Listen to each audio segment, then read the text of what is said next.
in as an attendee. He needs to come back in as a presenter. Okay, the recording has started because we started the meeting. All right. Good morning, good afternoon, and good evening. Thank you for joining us today for the webcast, Supply Chain Vulnerabilities and Social Sustainability and Cross-Border Trade, presented by the IISE Sustainable Development Division. I am Amy Straub, and I will provide technical support for today's webcast. I have a few opening instructions before I turn the program over to today's presenters. During the presentation, all attendees will be muted. A question and answer session moderated by Jeremy Rickley will follow the presentation. You are welcome to submit questions at any time throughout the talk. To ask a question, please type it in the questions box or in the chat section on your webinar interface. Kindly phrase your question as clearly as possible to ensure it can be clearly understood by the presenter. A recorded version of today's webcast will be made available online on the IISE website 2 to 7 business days after the presentation. Now I will turn it over to Dr. Jeremy Rickley to introduce you to today's presenters, Marzieh Khakifirooz and Michel Fathi. Thank you, Amy. It's my pleasure to introduce our presenters today. Dr. Khakifirooz has a PhD in Industrial Engineering and Engineering Management from the National Tsinghua University, Hsinchu, Taiwan.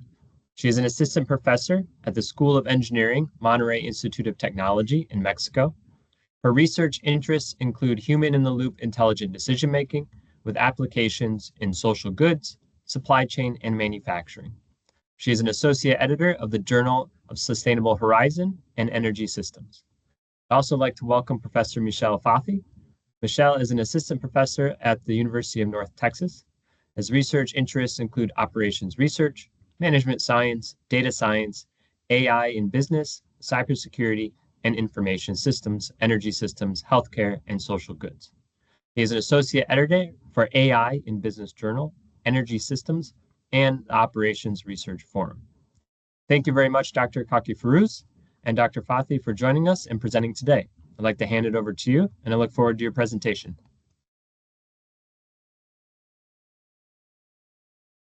Thank you, Jeremy. Thank you for the invitation and having us here.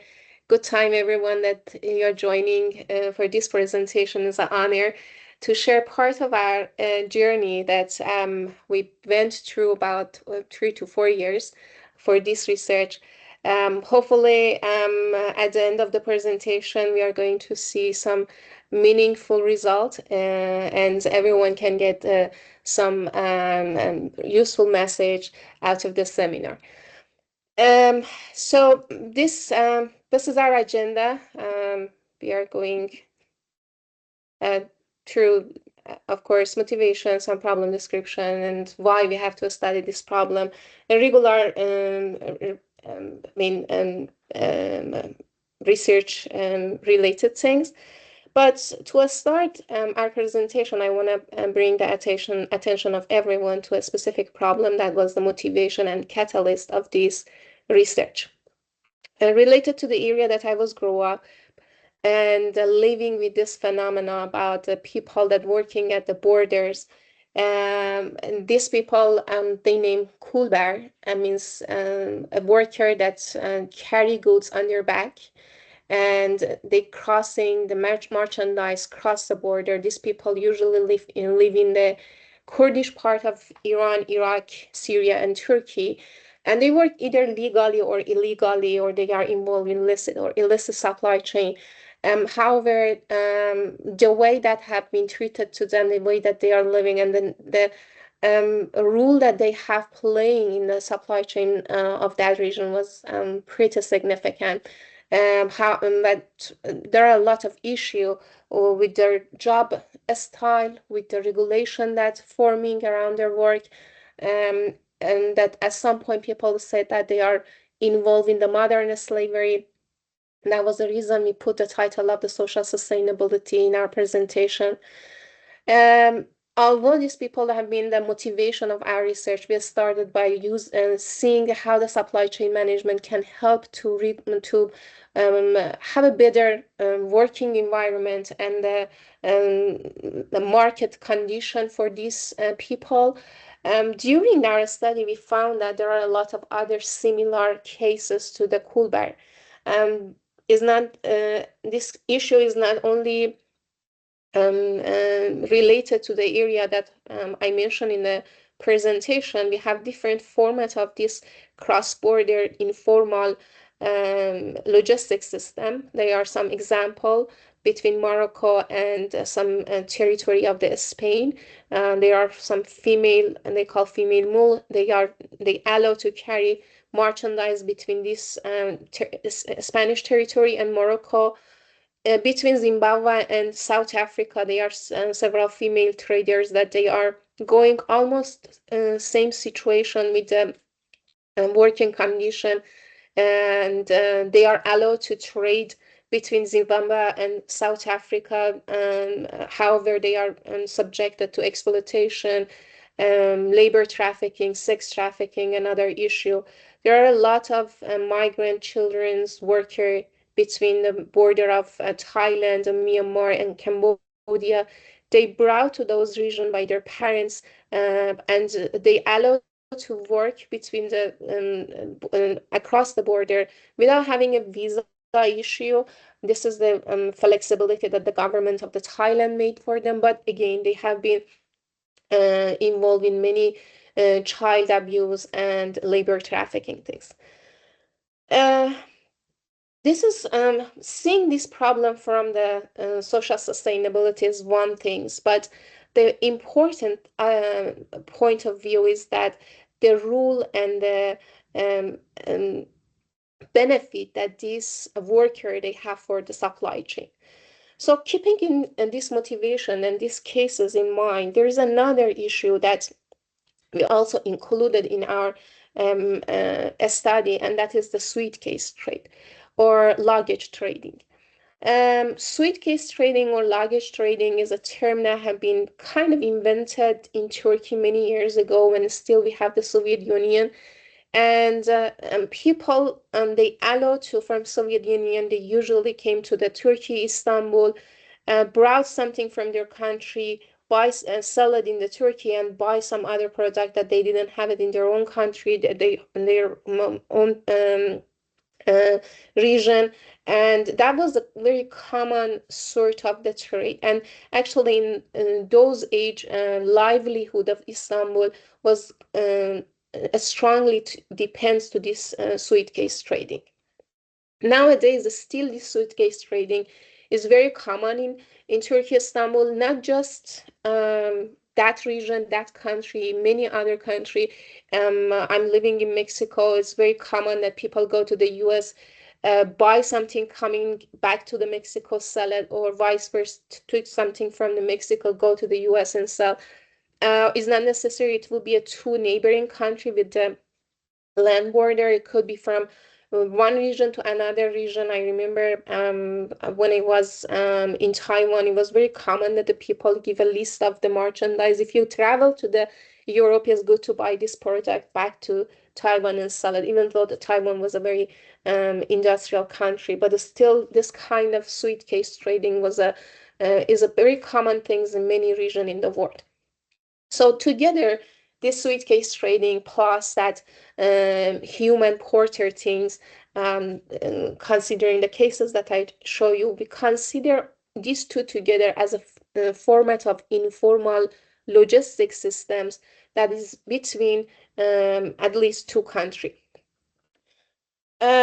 Considering this situation, so our objective, this is some supply chain. Later, I will explain that how is the supply chain of the Kulbary, the situation for those people that they are not familiar, or maybe some question will arise here. But I'm going directly to the objective of our questions, and I want to emphasize that regarding the position that these people have regarding what is the rule of these people, whether they are involved in an illicit or licit supply chain. I would like to emphasize that informal logistic network, while operating in the shadow, still may sustain local economy. There are a lot of examples that at the moment of the crisis, at the moment of and when we needed for the humanitarian logistic, this informal logistic network have been very helpful to support the economy. Therefore, we don't want to say that informal logistic or informal system is good or bad. We want to see what is the role of this system and network in the entirety of the supply chain. To do that, we have a few objectives. So first of all, I'm going to begin with defining what is the informal logistic network, and see the operational features and disciplinary rule of all this informal logistic network they have for the border trade and traditional market. Why I said in the traditional market, maybe in very big old market, you may see this informal logistic network is not necessary to only be available at the border region. Wherever we have issue with the logistic that we cannot use the vehicle for the logistic system, we will see that the human taking care of human or animals are being used for transferring product merchandise. And usually in the old market, we will see a lot of these people working as a porter. So it's not necessary that they will be only working in the border area, but their rule in the border area, because the effect of their activity on the economy is much more stronger. We'll see how broader socioeconomic and regularity challenges this network has. We will delve into the risk and resilience issue, and also I'm going to outline some research avenue and propose some practical intervention scenario that could be effective for integrating the informal trade plus formal trade. So we are not going to say that these two systems are completely different. I believe that they are working together and they have to exist together. So what is the problem? What is the problem definition?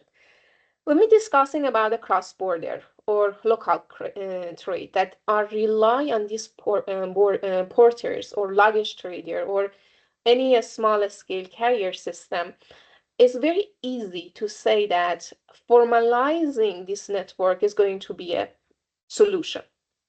So all of this issue with the modern slavery, with shadow or informal supply chain, a gray supply chain that we may say, is going to be resolved. But many participants in supply chain do not seek for a strictly formal regulation and structure in the supply chain. Instead, this informal network can often thrive because they offer a cost advantage and adaptability and quick recovery during the disruption. So formalizing everything may not be the best solution because we can benefit from this informal network system. And during this talk, we are going to use, we see that how the supply chain management through the supply chain management lens, we argue that formalization or how it can be trade-off between the formalization and informal situation, but we also want to explore that how this network functioning, why they are existing and why they are more resilient in certain condition, and what are the opportunity or the challenges that present the ecosystem of them. Regarding the some advantage of disadvantage of this system is that, as I mentioned, their advantage is that they are very resilient and quick to recovery. So if there will be any policy shock or tariff things, like we are talking nowadays a lot about that, they can flex around this kind of issue very with a minimal delay very quickly. They are cost effective. So formalization always included cost, fee, taxes, and regulation fee.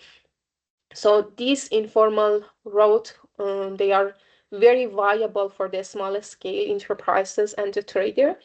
And another very important thing is that in the border region, when there is a limited job, most of the time in most geographical region, this network, this informal network, sustain local heritage and the livelihood of the region. Of course, there are some disadvantage of them.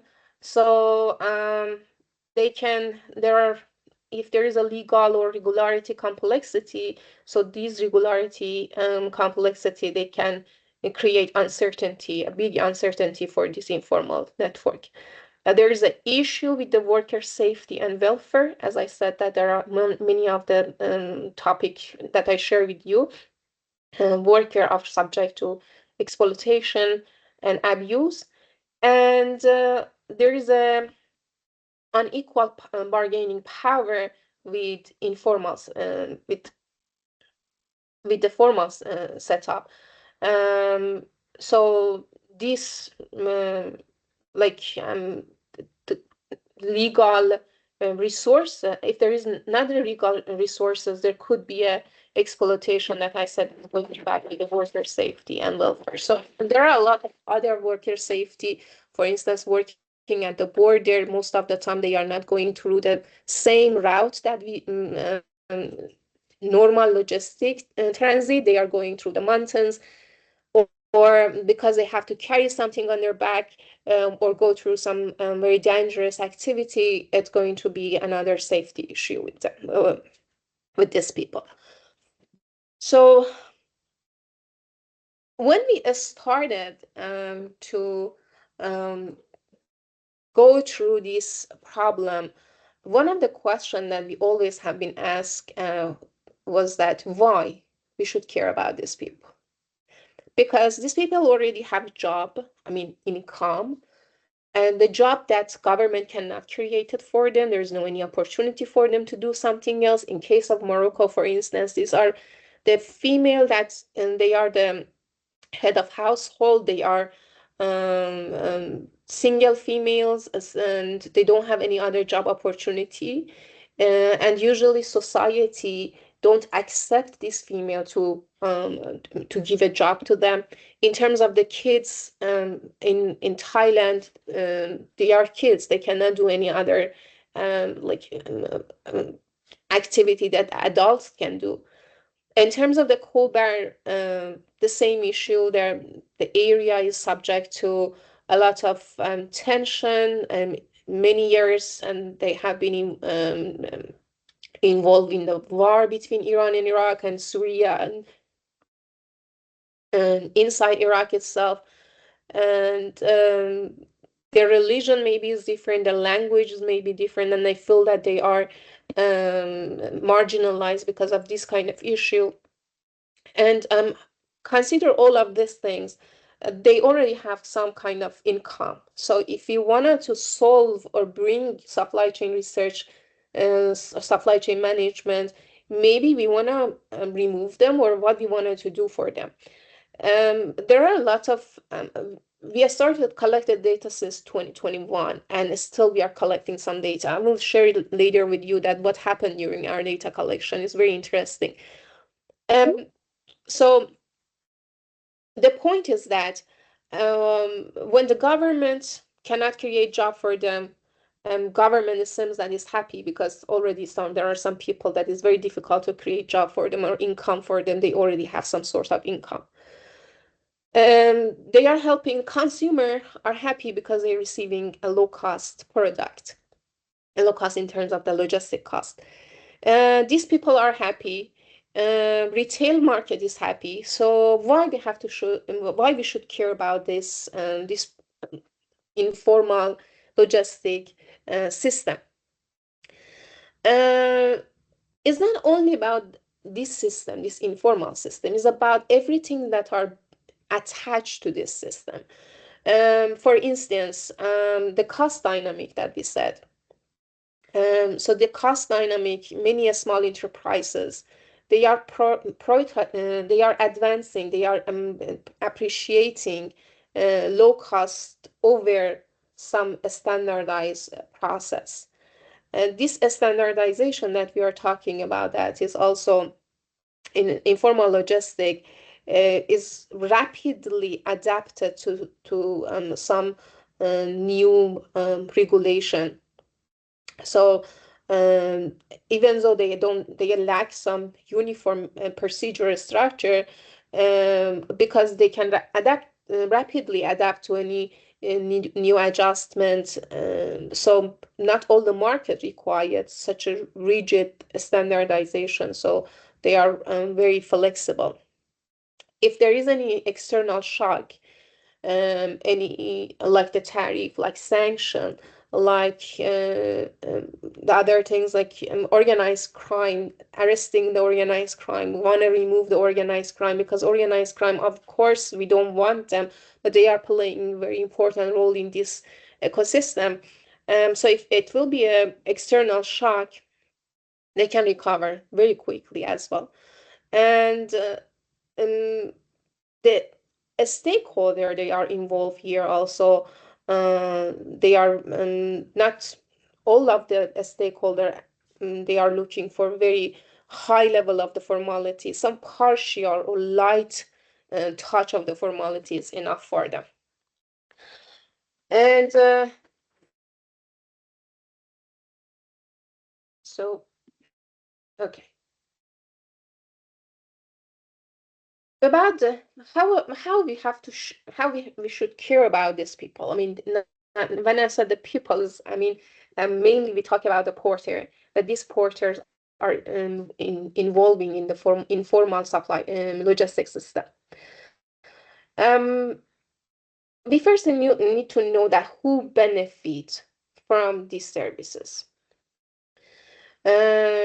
because due to the cost reduction or preserving the local community. So basically, who benefit from the performance of this community?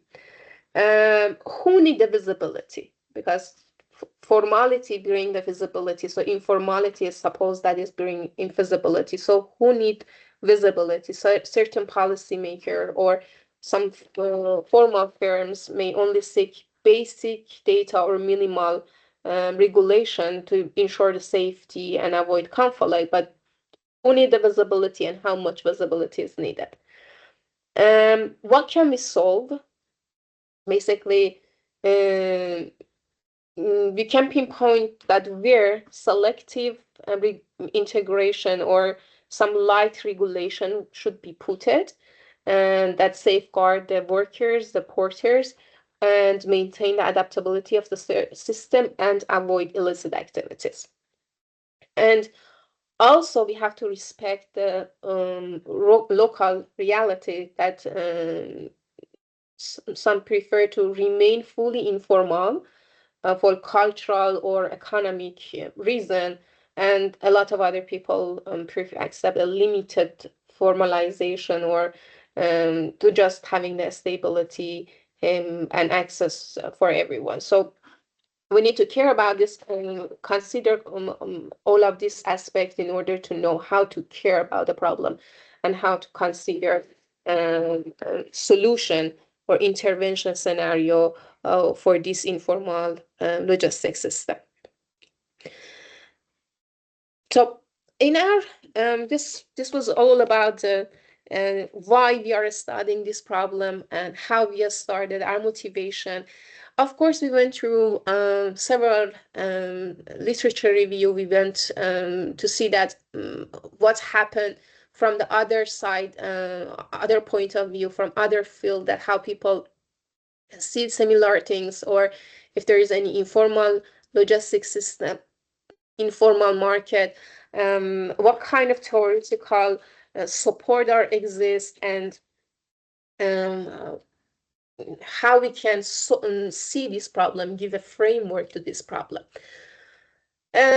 We try to see the problem from 3 different perspectives. So I group the literature and the theoretical landscape into 3 different groups. The first group is about the informal supply chain and the border trade. That there are a lot of study on border economy in different regions of the world, and so most of the time this border economy linked to the political science, and we only wanted to stick with the supply chain management. We didn't want to go through the other field because firstly of all, we didn't have the knowledge of the other field, and secondly, we believe that supply chain management as a very practical solution can be very helpful rather than the other field that they just discover what is the main problem or see drivers of this informal network. The other some of the literature were around the smuggling, informal logistic, and they are research about semi-illicit, illicit, cross-border, and gray areas, and identifying that how community navigate this legal gray area to maintain their livelihood. There are some socioeconomical and cultural dimension.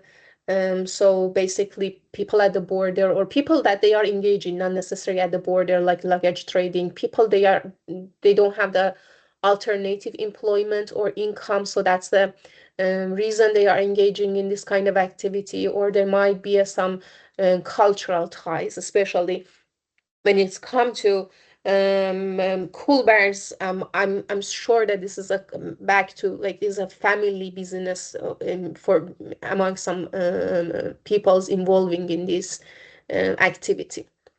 The second group of the research or study that we consider was about the marginalized and legal constraint.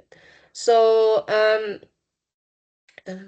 weak formal institution might be another drivers that lead to bottom-up logistic solution in border area, vertical exploitation, economy necessity, how to empower local trader and avoid the risk of the exploitation. There are some study about that one. About the government tolerance and promotion, there are some authority that maybe tolerate or unofficially support such a network. And so there will be a lot of a study about that, how such organization helping the marginalized community. The other group of the study that we went through them was about the risk management, resilience, and network optimization in supply chain. And it was about the supply chain resiliency, about the network capacity and uncertainty, and the trade-off in network design. So there were a lot of a study that we saw somehow pay attention to issues around this informal logistics system. But however, there is not any specific study that completely see the problem, the whole problem about, like, as I said, informal logistics system that is included human porters in the supply chain. So there are very great, this is just summary of the studies that we found specifically in supply chain related journals. And there are very great works that shows that how this informal logistics system can work and help the humanitarian logistic in conflict zone. I really recommend if someone would like to study the second paper I cited here from JOM journal. Is a very interesting that how this informal logistics system support helping people to survive in the conflict zone. So consider all of these different aspects in the literature that we say. At the end, we give the theoretical framework to our study from three directions. We consider the institutional theory, we consider the network governance and social network theory, and of course, supply chain resiliency and risk management. So the key idea behind the institutional theory was that across actors that operating under both formal and informal system, how they are interact with each other. So this is the key ideas that why we consider institutional theory. Why institutional theory is relevant to our study? Because it explains how border community from customary norms and how institutional voids drive this informal logistic.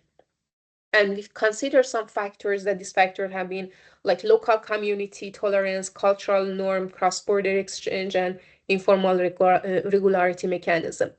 Regarding the network governance, the social network theory, the basic idea, the key idea behind this implementing this theory was that is the system is a trust-based, is the reciprocal relationship that can be self-regulated, especially when there is not a formal governing system.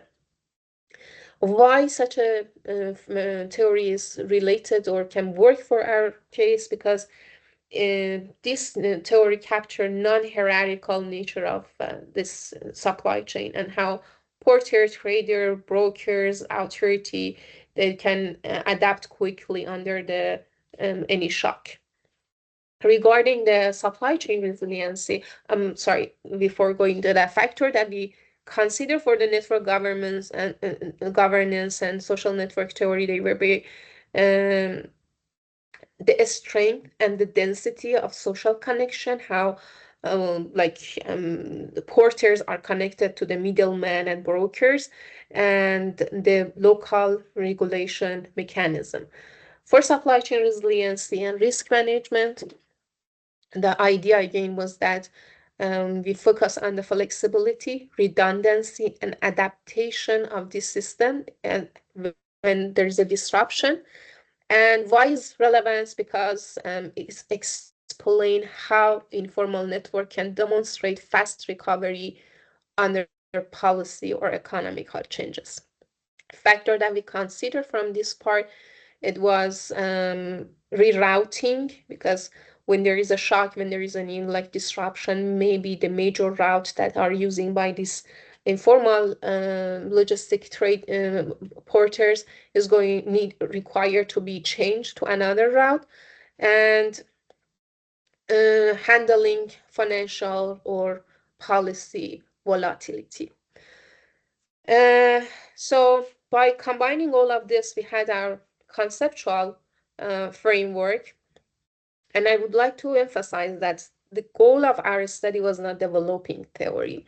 We just used the theory to understand how, from which aspects we have to look at to this problem. So in order to just identifying that which important variable we have to consider, we try to identify this theoretical framework. So what may happen? Again, I remember that since 2021, we started this study. Several people asking us, so again, why you are doing this? Why you are studying this? Why you are seeing the modern slavery things in this? At some point, we started not just seeing the modern slavery, we were trying to see all the aspects of the SDGs, different SDGs in this problem.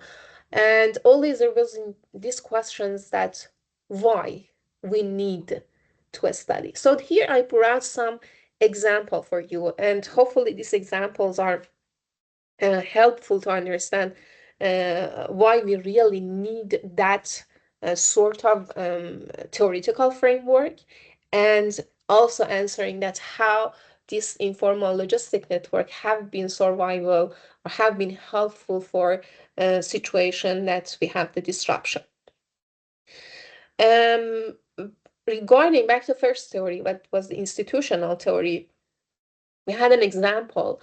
This is a very interesting example. In 2013, Nigeria make a sudden decision that is going to ban the rice import from its neighboring country, especially Benin. So and they increased tariff. They increased tariff gradually every year. So they wanted to support the local production, and the decision was that if we increase tariff, so local production is going to improve, and we are not depend on other neighboring country for this product. So what happened? The fact was that internal capacity that Nigeria had for production of the rice was not enough for the demand. From 2013 to 2019, the tariff was increased every year a little bit more, until in 2019, compare back to the 2013, 130% tariff have been added to the rice. Well, what happened? Because there was a lack of rice, it was a very expensive imported rice. So informal logistics system came into, they help a lot, and they went through, they had a very a strong role in importing or bringing rice to Nigeria. Otherwise, it was a food issue, and other risk in Nigeria regarding the lack of the rice, which is one of the main food stuff in that area. The other example that I put it there, again, is back to Africa, and it's about the network structure theory. And during the COVID-19, there was an example that some unofficial or informal, when all the route and official route have been closed during because of the pandemic issue, some local community trusted to this informal logistics system, and this informal logistics system, borders were closed, routes were closed.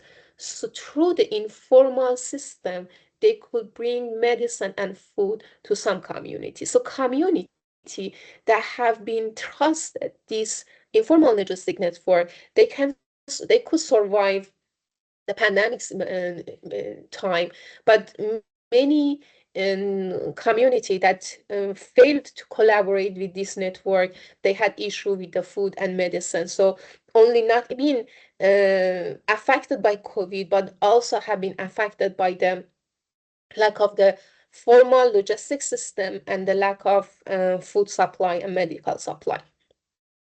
And the last one, why we are going to see this supply chain risk and adaptability. So the other example is back to the one of the earthquake that they came in Haiti back to 2010. In 2010, there have been a lot of issue with the humanitarian logistic in Haiti, and some local drivers, they call them tap-tap. This tap-tap has a very important role in the delivering the or helping those people that have been a struggle or have been trapped in the area, have been affected by the earthquake. So because they use an official route, so they have been very helpful for helping the people, and those community that didn't receive the support from this tap-tap informal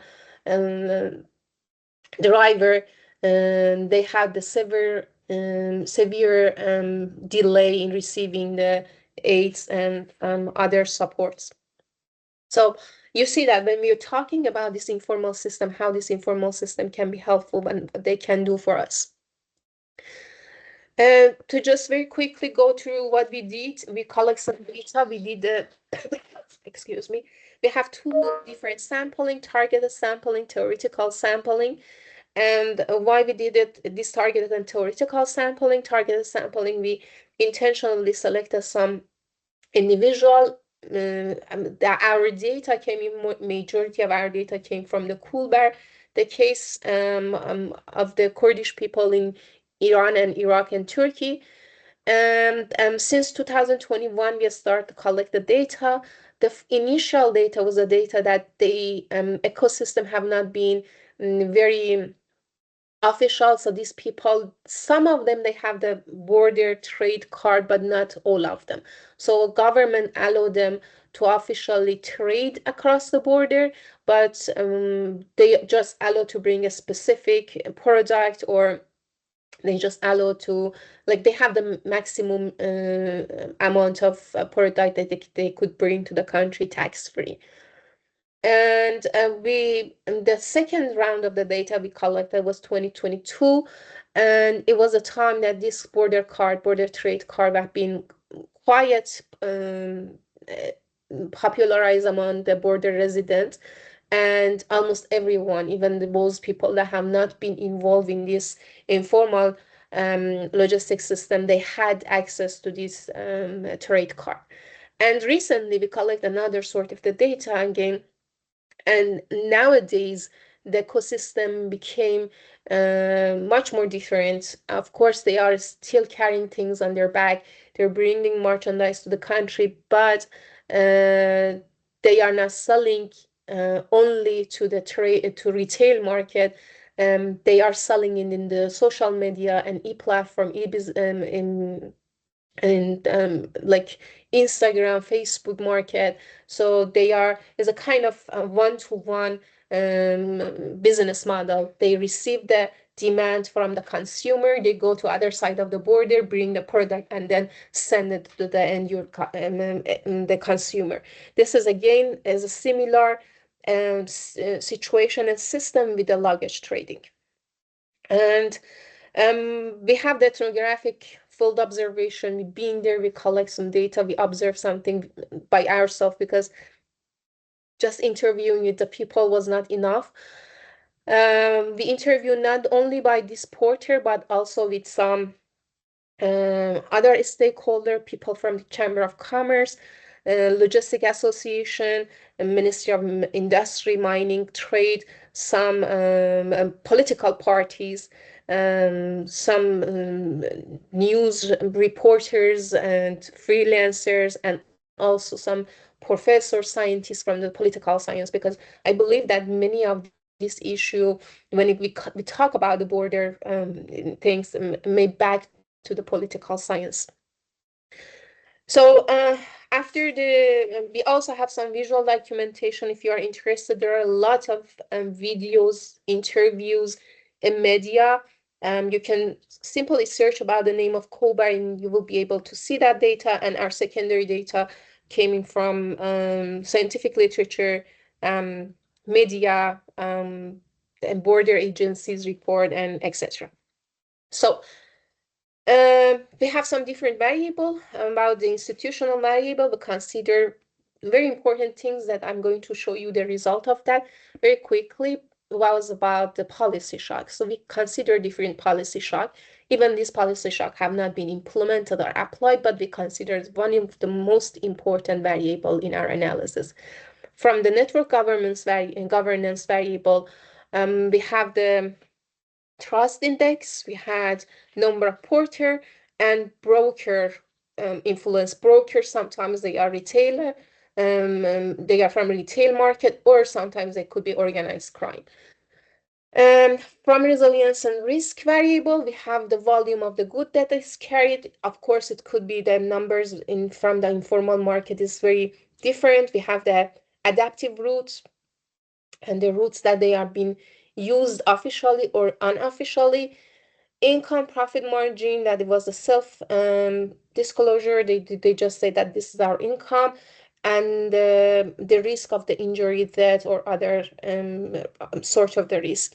We also consider some other external factors like the demand and market price differential between the formal market and informal market. This is a system dynamic model that we have. Behind the system dynamic model is the too much complicated mathematical modeling. Just for the sake of the time and the complexity that we had to consider for those mathematical modeling, and I'm not going to present it, but if someone is interested, please reach out to me. I would be happy to discuss with you in more detail about how we consider the relationship between the variable. And here's our scenario or sensitivity analysis. So the first scenario that we considered was the effect of tariff. When the tariff, and nowadays we are talking too much about that one, have been implemented, what happened? So whether tariff, increasing tariff, going to reduce this informal logistics system, remove it, remove the position of the brokers or illicit or organized crime. So first of all, when the tariff is increasing, this is very clear that there is an immediate price hike. So demand is going to affected on the demand, but so when the cost of the imported goods that for the end user customer, which is usually lower quantity demanded are those products, and if the consumer are price sensitive, that is going to be the effective. Otherwise, if the good is relatively elastic, so it's like the luxury or non-essential goods, so demand can drop sharply. Demand depends what we are talking about, what type of product. Number of the porters. Number of the porters on the legal route, higher tariff can reduce overall trade volume, of course, and lowering the need of the porter in the formal market. But since the demand is there, especially demand for the essential product and the very high demanded part, I mean, important goods. So that number of the porters from the formal system, they shift to the informal. When I said the shift to the informal, means that shift to the smuggling and illicit supply chain. So there will be a shift from licit to the illicit supply chain and illicit activities. The volume of the good, as I said about the demand, tariff can increase the formal volume, and also there will be the total market volume depend again. We are talking about what type of product may be increase or remain the same or decrease, but profit margin, because is porters going to engage into the illicit supply chain, they may raise a little bit their wage and their fee, so that will be boosting their margin, and that is reduce the competition. And of course, there would be a higher market price.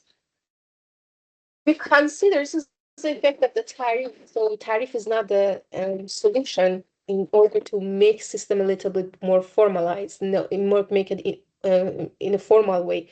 Actually make it more system shift to more informal and illicit way. The other scenario that we consider, the other policy shock that we consider was a sanction. Regarding a sanction, we saw that again, a sanction is going to completely block the legal activity, licit activity. And in fact, regarding Iran case, Iran has a sanction, it still is under the sanction, and Kulbary playing a significant role of the for the end user, for consumer, to receive some product with the lower cost and original product, because some product cannot be imported to the country due to the sanction. So their sanction block the formal channel, definitely move totally to the illicit and informal challenge. Demand drop, demand might be again similar case for the tariff, may drop for some products. Sorry, some products that are not luxury, for the luxury product, but again, it will get back, remain high for other sorts of products. And for the number of the porter, maybe they are going to lose some opportunity, but as soon as they see the demand again, they are going to work in this system again. And finally, something that people talking about the effect of the broker, or if we see the broker as a retail market, nowadays we see the effect of the the broker as a retail market, but they have been removed slowly because people have been, this porter have been involved into the social media and e-commerce platform. So we can basically consider that won't be a broker if the brokers are retail market retailers. But if the broker are organized crime that hire the porter to work for them, then again, if there will be a demand, so our analysis shows that the demand again, once the demand go up, at some point maybe the demand is disappear. But imagine if these people are involved in the trading the like drug or other illegal product.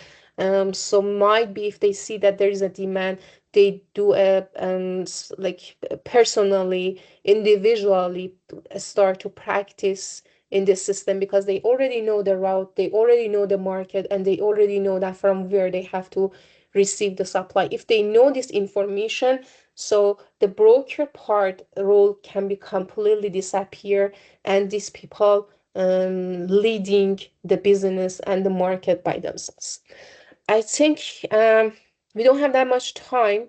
We had a kind of pricing strategy, and we found that pricing is one of the strategy that the governments that can consider in order to control a little bit, combine this formal channel, keep it with an informal channel, keep it next to the formal channel, and have a safe, like respectful system work for everyone is the pricing strategy. So pricing strategy is the only strategy that does not allow the rise of number of the porter, the rise of the risk, the rise of the exploitation, the rise of the organized crime involvement, and a lot of other illicit activity. So these are some key insights. I think I mentioned all of them during the explanation that I had, and I'm sorry if it take too much time. So we are open with Michel for any question or comment. All right, thank you so much for the wonderful talk. Really appreciate it. Interesting topic. Now I'd like to begin the question and answer portion of the presentation. Just want to remind everyone, the audience, that if you do have a question, please type it in the questions box. For me, it's at the top of the MS Teams meeting. And craft the wording as clearly as you can. I'm going to give about 30 seconds for questions to roll in, and then I will try and get some questions here. So we'll give about 30 seconds, and then we'll see where this goes. So one more thing that I want to add, that what we did from different angle also, we see this problem.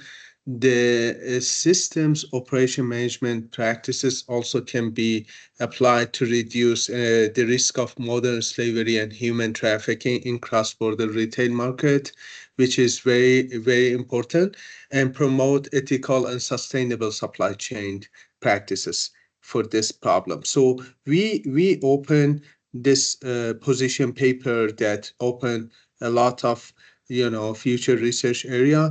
One would be UN Sustainable Development Goals. Then we can think about analyzing how OM practices align with and contribute to achieve specific human rights and sustainable supply chain goals. There is another theory that corporate social responsibility that we think that investigating role of corporate social responsibility framework and discipline in integrating ethical consideration into OM practice and cross-border retail operation would be very good area of research that we are working on it. And another one is stakeholder theories, examining how engagement of a stakeholder, including supplier, consumers, and regulatory bodies, influencing OM strategy and decision toward preventing modern slavery. The last one also is informality in cross-border market, which discuss about informal aspect of cross-border trade and retail operation to identify vulnerability and opportunity for implementing ethical and sustainable supply chain. So we believe that we have a huge summary of research that we summarize in different themes, potential research question and potential OM approach, operation management approach, and potential supply chain theories and operation management theories that which can be addressed for these challenges and themes. So we are open for more questions if you have any. Yeah, I have one question. I don't see any questions coming in from the question and answer or the chat, but I do have one kind of regards to I believe the system dynamics model that you had. And there's two questions on that. One is there any limitations to using the system dynamics method that sort of prevent you from investigating a certain aspect? So kind of basically, will it allow you to take the research so far, and then you're going to have to look at something else to go farther? And then paired with that is the data requirements to really, make the system dynamics model function and represent your systems. Kind of, is that, you have a good basis for data? Is that something that's really, there's some gaps there? More data comes out, it's going to be helpful, or something where maybe real-time data, real-time being like weekly or daily, is something that's really going to benefit your model? Exactly. So that was something that we noticed, especially when we included that idea of the ethnographic research. When we just look at the interview that we had with these people, we notice, they are very subjective. Some of them, even though they have the good income, they are just complaining about the system because they want more. It's not necessary that the system is quiet disaster. No, at the beginning, when they didn't have the border trade card, they were unhappy. They give them the border trade card. They are unhappy. Now they have their own retail, e-retailer store. They are still unhappy. So I think this is the human nature. Always we want to thinking about the idealistic things. So the data that we have is coming from the interview was very subjective. So we decided to include the ethnographic, our own observation. So I don't want to say our own observation is not subjective. This is one of the data limitation. The other things, many of these qualitative factors is very difficult to, when we want to have the model them, for instance, trust. So we define the trust into different level. I think I didn't put it here, but we have different trust level. We had different trust level, and so these are discrete trust level, like how much trust is small, how medium trust is between the broker. If there is a high trust between the broker and the retail market, they love to work with each other. But if there's a low trust, they usually prefer to work independently or not engage into the organized crime activity. Is a discrete factor. And how we put their trust into that discrete factor, like based on their just description, how is the relationship, is very difficult. These were a lot of, like, when we are coding our data, we had a lot of struggle. At when a person said that, yeah, we trust each other. Everything is just with WhatsApp. We don't pay the when we are receiving the product on the other side of the border, we don't need to pay. It's just a word of our promise is the money, is the contract. And I didn't know that, how I consider this one as a high trust, low trust, medium trust. Um, it's very difficult to code this kind of explanation of the people. That was the most important things and issue that we have with this system dynamic model.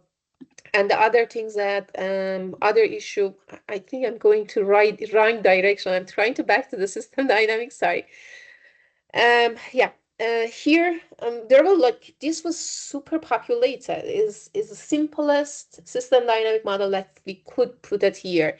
There were a lot of factors that we included, but we decided to remove them because even though we had data, the relationship between the factors is very difficult to explain them. So there are a lot of other factors here we should include, but we decided to exclude them because we couldn't mathematically make the model work. It's very difficult to find that relationship. There's no theory explain those kind of relationship. So this system that you see, we could find some mathematical equation, some theoretical things that explain the relationship between the factor. And there were a lot of other things that we couldn't include because we don't know how to model them. All right, thank you. And I think we're over time for a couple minutes, so if there's any other questions, I'd encourage you to reach out to the speakers. I want to really thank the speakers for a wonderful talk and for taking the time to give this webinar, and to Andreas and Amy as well for helping to organize. So thank you very much. And Amy, I think I'm going to turn it back to you to just close out for the webinar. Yes, so thank you very much, and thank you for joining us today. We really appreciate it. Thank you for your attendance, and thank you to our presenters for this wonderful talk. And the recording will be available on the IISE website in 5 to 10 business days. So you may now log off. Thank you so much, everyone. Thank you for joining. Thank you. And for invitation. Yes, this was a very engaging topic. It was very appreciated. Thank you. Thank you. Can you go to the first slide and take a printer screen together? I think Andres can help me faster. Okay, because we want to put a post in LinkedIn, so it is good. Thank you.